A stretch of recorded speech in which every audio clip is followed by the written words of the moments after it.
Hello, everyone, and welcome to the Ask the Expert session about accelerating and securing your code from code to cloud development. So I'd like to welcome in our guest today. I am April Edwards. I'm a senior cloud developer advocate here at Microsoft and a DevOps practice lead. And I'll go ahead and let Shane and Gray introduce themselves. Great. How's it going, everybody? I'm Shane Boyer. I'm a principal PM manager on the Azure DevTools and Experiences team. Hey everybody, and I'm Gray Baker. I'm a Senior Director of Product over at GitHub, and I'm responsible for all of GitHub's security products. Awesome. Well, thank you both, and welcome to everyone who's out there today. Just a few rules of engagement, a little bit of housekeeping before we get started. Go ahead and ask us about anything. Just be kind, be polite, respect everyone's questions. And we all have different backgrounds, different experiences. So we can go ahead and start firing away some questions about Azure tooling and integrations with GitHub, and even some DevSecOps with GitHub Advanced Security. I'm actually going to go ahead and fire a question off to Shane about the Azure Accelerators content. Can you use AZD or AZD up with my own existing projects? That's a good question. So I think if you watch the session, we showed an example of using the command line tool with the template repos that we were putting in the box. And then we also have on the documentation a way to what we call devify your own repo. So if you have a project that you've been working on or looking to work with, and you want to be able to use our tool, the AZD tool, there's just some infrastructure folders and some, kind of overall folder structures, or what we call our kind of opinionated structures, and then an Azure.yaml file that you would put in there. And we've got a whole walkthrough on how we can kind of devify your particular project, and then you're able to use those same commands of, AZD up and init, add pipelines, if you know how to put in your GitHub action workflows for your particular project and how those are built. And then anything that's specific to your infrastructure as code, if you've got the bicep files built, you just have to place them in certain areas and then put in those kind of smart defaults in that Azure.yaml file so that we can enable the CLI to put those things in the right places. So yeah, you can use your own project for sure. Awesome. I'm going to give the next question to Gray, but before we do, I just want to let everyone out there who is watching, knowing that we're raising money for Girls Who Code as part of Microsoft Build 2022 in memory of our former colleague, Abel Wang, who's no longer with us, unfortunately. So we're going to provide a link that you can go to, sign up for, and if we reach our goal of 10,000 British pounds, we will get 100% matching from Microsoft and some other funding from Microsoft CVPs, including Erin Chappell, who's promised $10,000 of her own money, which Microsoft will also match. So we'll raise over $40,000 for Girls Who Code if we hit our goals. So really important thing for us to encourage the next generation of developers. So Gray, I'm going to go ahead and pick on you a little bit. Is secret scanning only available to GitHub Advanced Security users? That's a great question, and I guess I should say beforehand that Girls Who Code is such a great cause, so I really do recommend everybody clicks across on that link. Secret scanning and GitHub Advanced Security users, yes, right now. So the demo that you saw earlier that April gave showing push protection, that is an advanced security only feature, which means only folks that are paying for advanced security on GitHub can use it. However, everything that we build at GitHub, we try and make available for free for open source. And at the moment, we haven't done that for secret scanning, but we're going to. So I'm hoping this is going to be by the end of this calendar year. If it's not, it's going to be early in 2023. But we want to have the option for anybody that is pushing to open source repositories, so any public repos on GitHub, for them to have that protection as well. It's all about making it easier for anybody to submit code to open source and to feel safe while they're doing that. And we think that preventing the opportunity for you to accidentally leak credentials when you do that is something that GitHub should be offering to everybody for free. So that's coming, but for now, advanced security only users. And that's awesome because we talk about open source as being an enabler in the community, and we know that companies that use open source can achieve so much more and encourage developer velocity. And there's some great metrics we can put around it, but I think easy way to say it is open source is awesome, right? And it's an enabler, and that's awesome to see GitHub supporting that and the community out there. 100%. I mean, it's what we do at GitHub. Awesome. Well, appreciate it, Gray. That's exciting to come down the pipeline in the next while. I'm going to go ahead and throw another question over at Shane. Will AZD support Terraform? Yeah, good question. I think there's a lot of ways to do infrastructure as code. Initially in the preview, we're using Bicep to describe and provision those Azure resources. In the future, later down in our roadmap, we're looking at adding, Terraform, in basically support of, Terraform is very popular in the Java community. We're going to add Java templates as well, and we want to be able to support that community with, things that feel natural to the Java developers and how they're doing IAC. So yeah, later in that roadmap, we'd love to add Terraform and really hear feedback on which IAC tools we'd like to see in that support. We hear things like obviously Terraform. We're using Bicep. It was what we chose out of the box. There's other providers like Pulumi, which would be another good choice for us to look at as well. So yeah, we'd love to hear feedback around how would you do that IAC? How would you do that infrastructure as code deployment? Within this type of tool. I'm biased and I'm going to ask for Terraform, but for those of you out there who've seen anything I do, I usually work in Terraform. I do a little bit of work with Pulumi. I do work in Bicep, but I'm a big fan of Terraform because it's a big multi-cloud enabler and hybrid enabler. So I will absolutely raise my hand and say, please, let's get Terraform out there. So no worries, yeah. Cool. I'm going to throw this one at you, Gray, and this one's a little bit off kilter, but actually I think a really valid question. We've had an anonymous question asking, will we soon see work or school logins to GitHub? So like when you log into the Microsoft ecosystem using Azure AD on the back end, right? So you can use one account for Azure DevOps, Azure, etc. And Azure AD is that backbone. Will we see something similar for GitHub on the kind of the backplane of that for identity? Oh gosh, I'm not quite the right person to answer that. So as I understand it, if you're using a GitHub Enterprise account, then you can already use Azure Active Directory to back the accounts that you have on your enterprise instance. So that is already available. We also have the option now for organizations that want to manage the users in their organization more closely to use what we're perhaps not creatively calling enterprise managed users. So that's for an organization that then wants to have the ownership of the accounts that are logging in and then contributing to that organization, and to have a distinction in login between the work that is done at work and the work that is done perhaps in open source or in developers' spare time. So enterprise managed users is available on GitHub. I'm not so sure about schools. You'd need to talk to the GitHub education team. GitHub is like really committed to working with schools and organizations that are bringing on the next generation of developers. So I wouldn't be surprised to see that on the roadmap, but I'm not aware of it myself. Cool. Sorry, Gray, that was a good one. Well handled. I'm going to go ahead and ask this one about that everyone wants to know. What about Azure DevOps? When is Azure DevOps going to get something similar to the experiences that we're seeing in GitHub tonight? Yeah, that's a great question. So I guess I should step back and talk about where the investments in security products are coming from. And that is like GitHub has a big team on my side that is working on these experiences. All of the static analysis work that was demoed today, everything with CodeQL and code scanning, you saw those alerts. That's all been developed by folks that are working directly on GitHub. And that's true for secret scanning as well. That push protection experience was developed, dedicated for GitHub.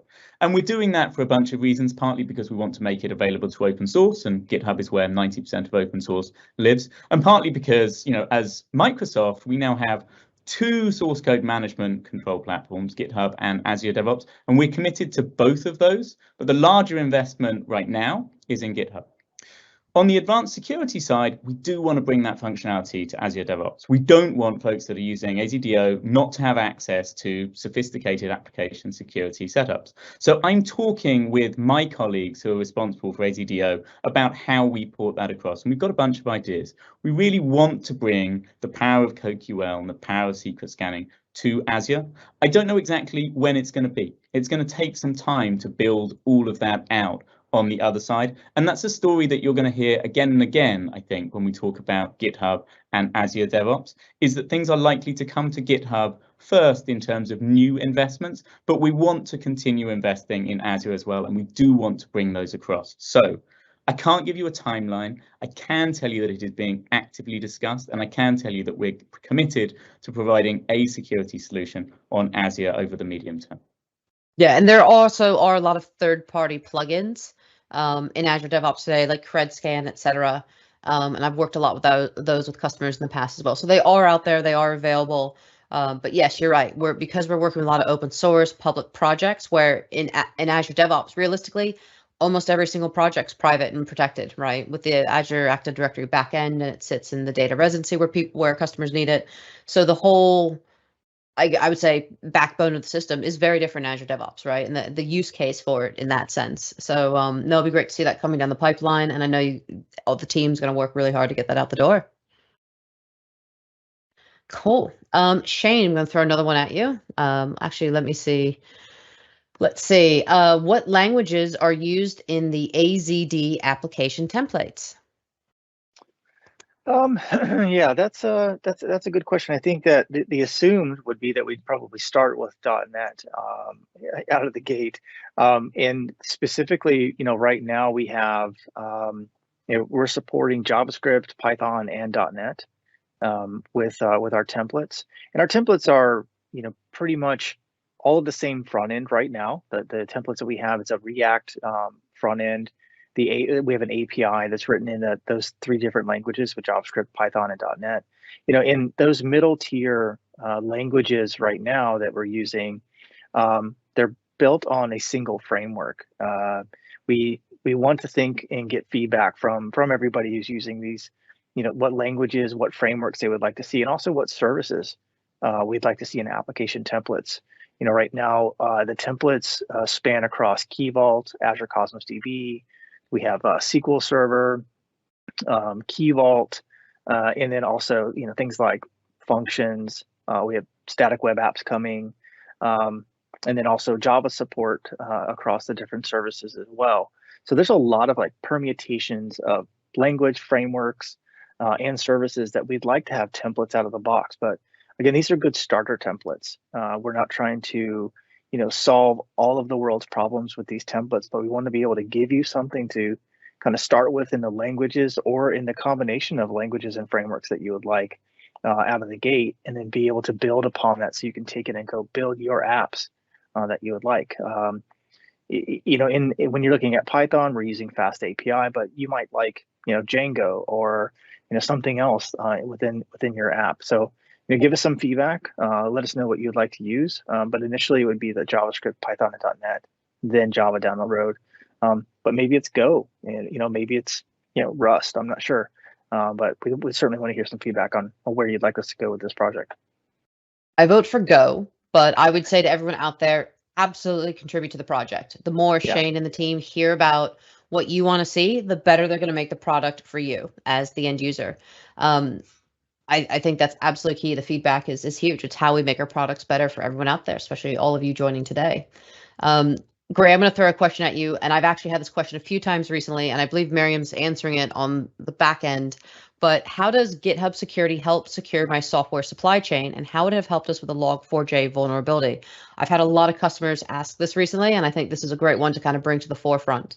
If you could take that on. Yeah, that's a great question. Log4j is a really great example of a supply chain vulnerability. And it's a great example for a couple of reasons. Sometimes when we talk about supply chain attacks, we're talking about malice. We're talking about code that was deliberately injected in your supply chain to cause you problems. Log4j isn't that. Log4j is a project that was maintained by maintainers with the best will in the world, highly capable people who made a mistake, and through that mistake accidentally introduced a vulnerability which was later discovered and was a really critical severity one.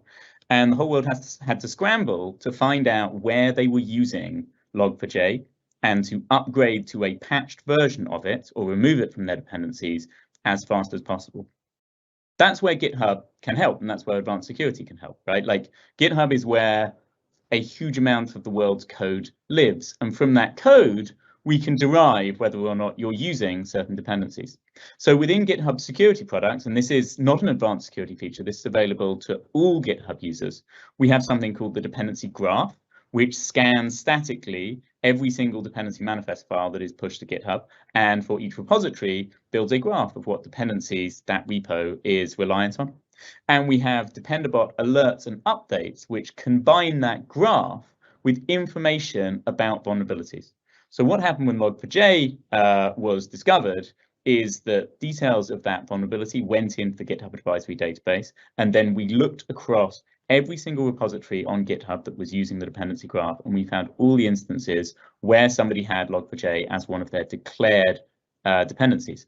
And we sent alerts to all those individuals, and we also sent pull requests to automatically update to a fixed version. So moving from the vulnerable version of Log4j to a fixed one was then just one click.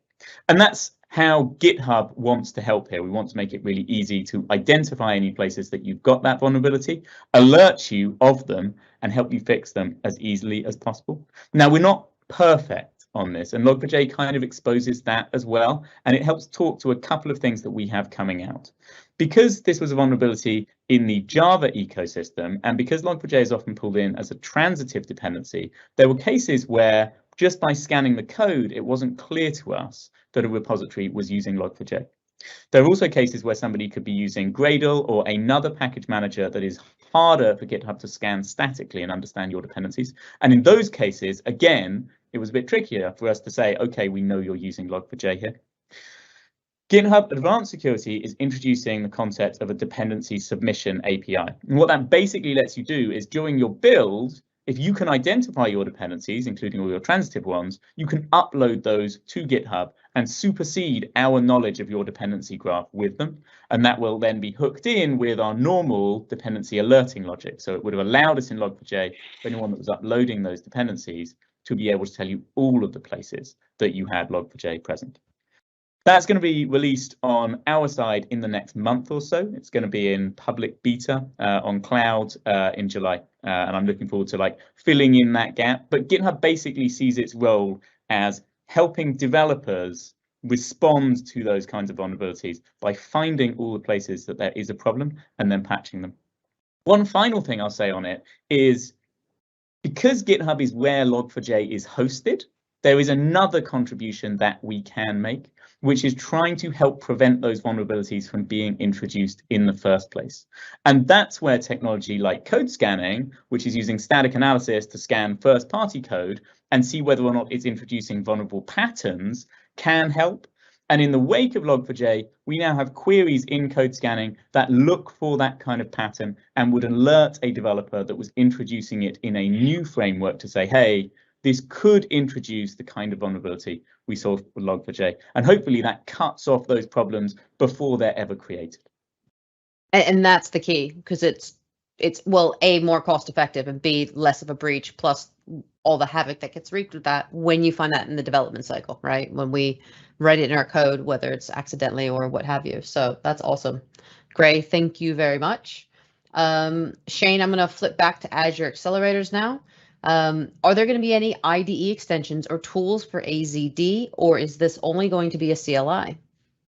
Yeah, that's a good question. I think I think initially we had to look at that exact question, like where were we going to start? And we started with the CLI first approach because initially thinking about where do developers start with their project, and at least in a couple of our opinions, it was like I start on the command line, right? I do npm and init. I do I'm using Python. I'm using some sort of a command line to start my project. And by building that CLI first approach, it does allow other IDEs to build a good experience that's specific to that tool on top of it, and not have to build some magic into that extension. We do have a VS Code extension that we did that exact experience, and really it just surfaces a lot of those commands that you would type on the command line into a kind of a GUI experience inside of VS Code. Obviously, .NET community loves Visual Studio. They expect a certain type of experience when using Visual Studio. So we have worked with that team to make sure that when they either initialize a project or open up a project that started with AZD, to kind of light up the right pieces and parts with connected services, being able to work and debug F5 those projects and also publish those projects in that very natural way that they would like. But also it allows third-party IDEs to also extend it to their communities. If it's a Python like PyTorch, or I don't know, any of the other extendable, if it's Sublime or something like that they want to build an experience on top of it, it's certainly available. So they don't have to kind of rethink or redo a lot of that plumbing that you might have to do with other extensions. So that stuff is coming very soon. We expect to see it in our public preview and also in GA later in the year. So definitely it'll have kind of where you like to work is where we want to be, but at the bottom of it is going to be that CLI experience. So everybody's kind of happy where they want to work with their language. Awesome. Thank you. Thank you. We have a couple questions on security, which is awesome to see. I think security is a hot topic with developers, so it's great to see so many fantastic questions from everyone out there. David S. asked, if GitHub finds a breach in a package or something after scan, can we, I would say, submit a notification about this to MS Teams, or is there a way to submit it? But I believe I know the answer to that, but Gray, I'll let you take that. And someone else also asked, why are we not making all security capabilities free for open source? Yeah, okay, I can take both of those. Go for on it. Alerts and whether or not you can get them into MS Teams, you absolutely can. GitHub is a kind of vendor agnostic platform, right? And lots of our customers are going to be using lots of different tools, and they're going to want notifications in lots of different places.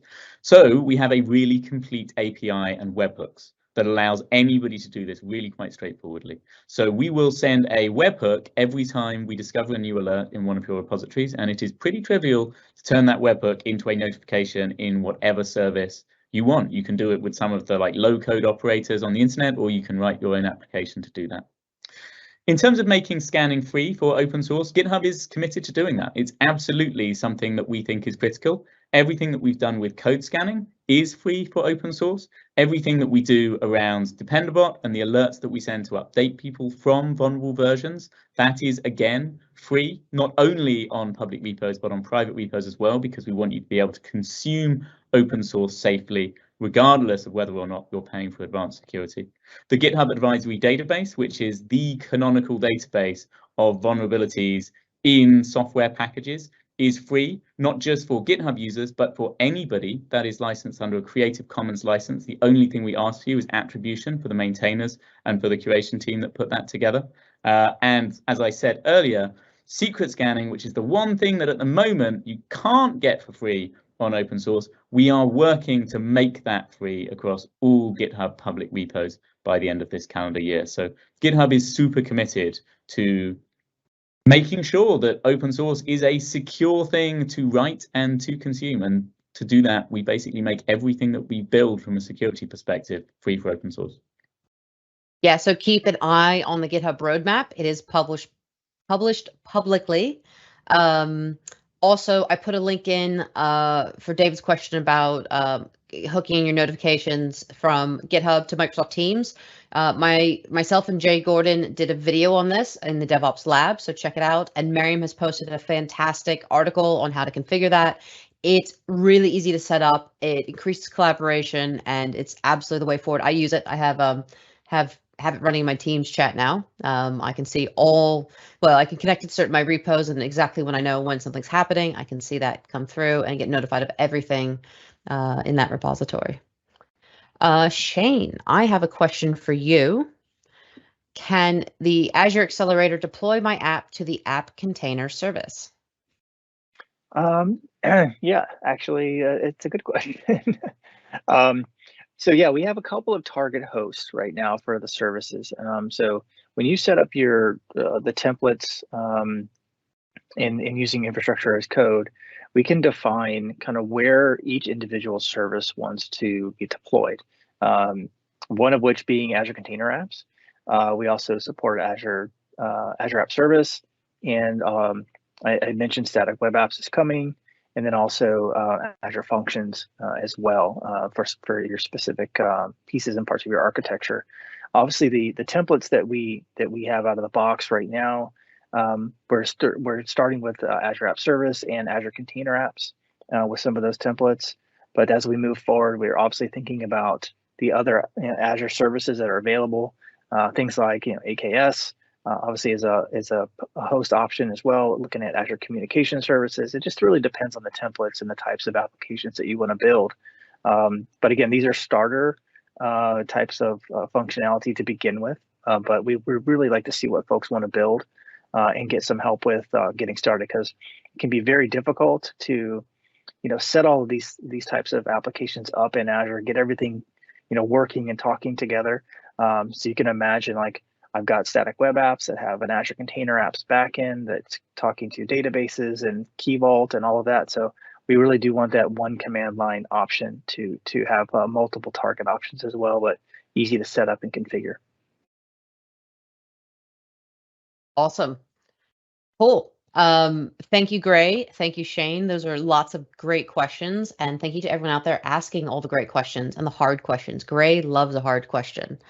So yeah, for everyone out there, just a couple calls for action for you, places you can go, resources you can look at. Again, sign up for the Azure Accelerators private preview. Give that feedback to Shane and the team. They want to hear it. They want to know what you want to see next. Tell all your friends about it so we can make it an amazing product. Check out the new GitHub OIDC with Azure AD Federation. It's a bit of a mouthful. It's easy to configure. And then we also have the Securing Enterprise DevOps Environments ebook that you can have a look at and look at a lot of the security features and what's out there. And also don't forget, probably most importantly, donate to Girls Who Code. We've put the link in the chat in the beginning. It's a great